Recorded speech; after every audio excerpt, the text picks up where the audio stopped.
বন্ধুরা, welcome to my YouTube channel. বন্ধুরা, আজ আমরা সপ্তম শ্রেণীর ইতিহাসে রায় মার্টিন প্রশ্নবিচিত্রার কয়েকটি সেট আলোচনা করব। দেখো, থার্ড ইউনিট টেস্টের ইতিহাস, ক্লাস 7 ইতিহাস। দেখো, সঠিক উত্তরটি বেছে নিয়ে দেখো, স্কুল নম্বর 1 সঠিক উত্তরটি বেছে নিয়ে লেখো। দেখো, প্রথম প্রশ্ন, গীতগোবিন্দ কাব্যের রচয়িতা কে? এটা হবে জয়দেব।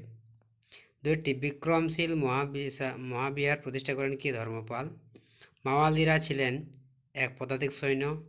হুমায়ুন্নামার রচনা করেছিলেন গুলবদন বেগম।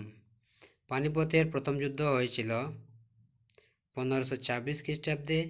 বাজার দর নিয়ন্ত্রণ করেন কে? আলাউদ্দিন খলজি। সুফিরা গুরুকে মনে করত কি? পীর মনে করত।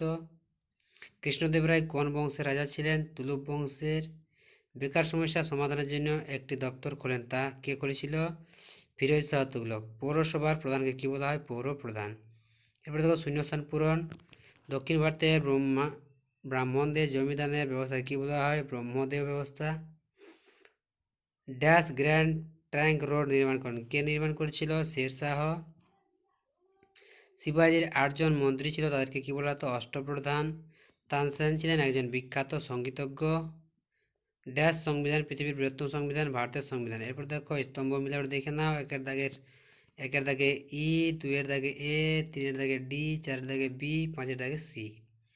এরপর ঠিক ভুল দেখো, প্রথমেরটি ঠিক, দ্বিতীয়টি ঠিক, তারপরটি দেখো হাম্পি ঠিক, এরপর দেখো এটা হচ্ছে ঠিক, এটা ভুল।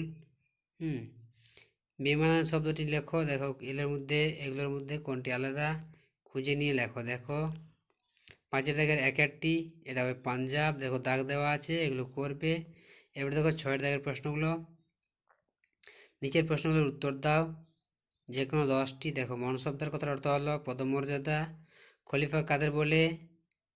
এটা বইতে আছে, দেখবে বইতে, পাঠ্য বইয়ে আছে খলিফা কাকে বলে। চর্যাপদ কে আবিষ্কার করেন? হরপ্রসাদ শাস্ত্রী। দাসবংশের প্রতিষ্ঠাতা কে? কুতুবউদ্দিন আইবক। সুফিবাদ বলতে কি বোঝো? এটা দেখবে টেক্সট বুকে পেয়ে যাবে। এবারে দেখো, চারমিনার ভারতের কোন শহরে অবস্থিত? হায়দ্রাবাদে। দেবী মনসাকে নিয়ে রচিত কাব্যের নাম কি? মনসামঙ্গল।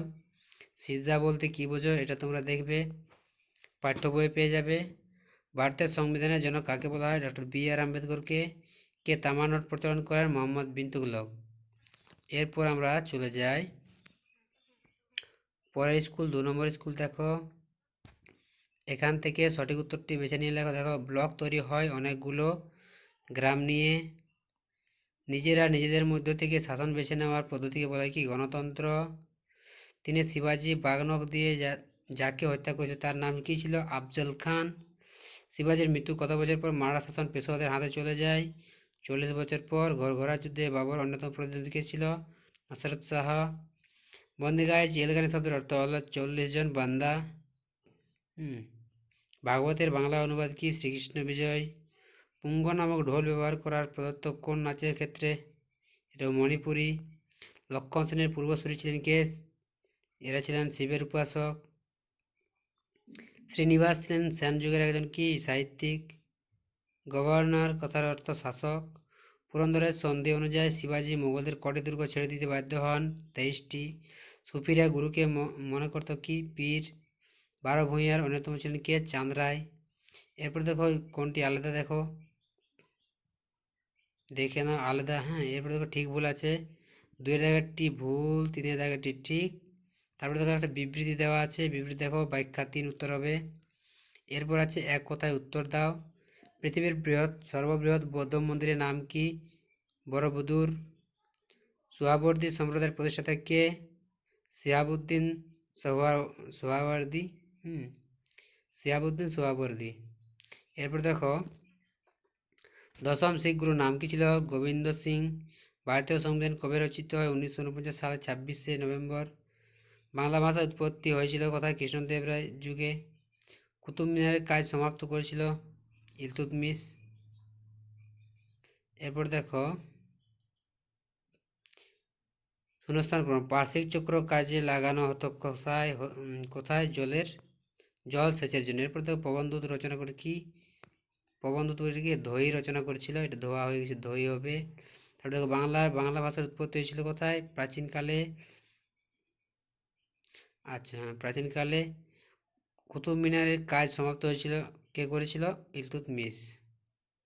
এর পরের ভিডিওতে আমরা 3, 4, 3 নম্বর ও 4 নম্বর স্কুলটি আলোচনা করব।